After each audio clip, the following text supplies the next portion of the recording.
मेरी पसंदीदा सूरतों में ना एक सूरत है सूरह वाक़िया, तो मुझे बहुत अच्छी लगती है। और ये सारे राबी पीज़ादा फाउंडेशन स्कूल के बच्चे हैं। क्या हाल है बच्चों आपका? अच्छा, कैलीग्राफी सीखने का किसको शौक है?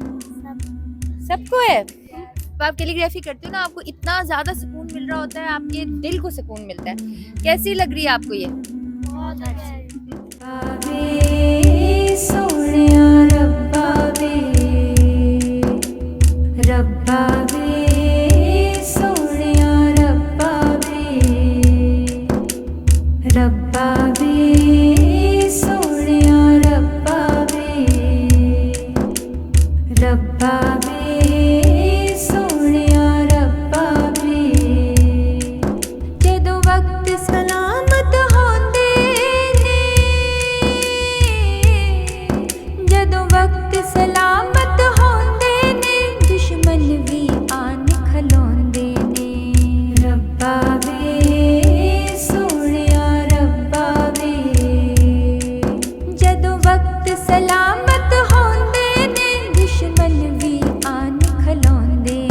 पर दौर नहीं रहिंदा इको जया बदलांदी वक्ती छां वर्गा मेरी जात हयाती तेरे तो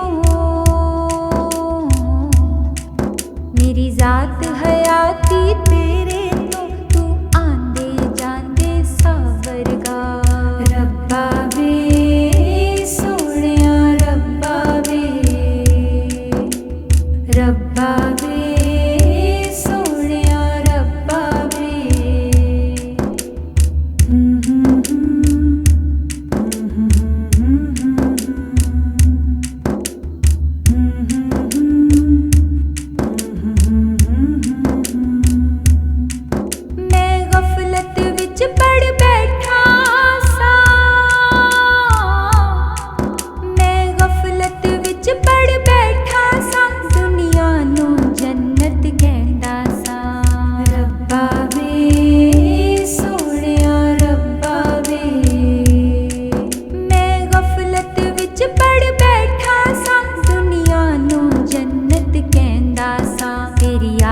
तो वखरा एक भी दिल लगदा है किसे सजा वर्गा मेरी जात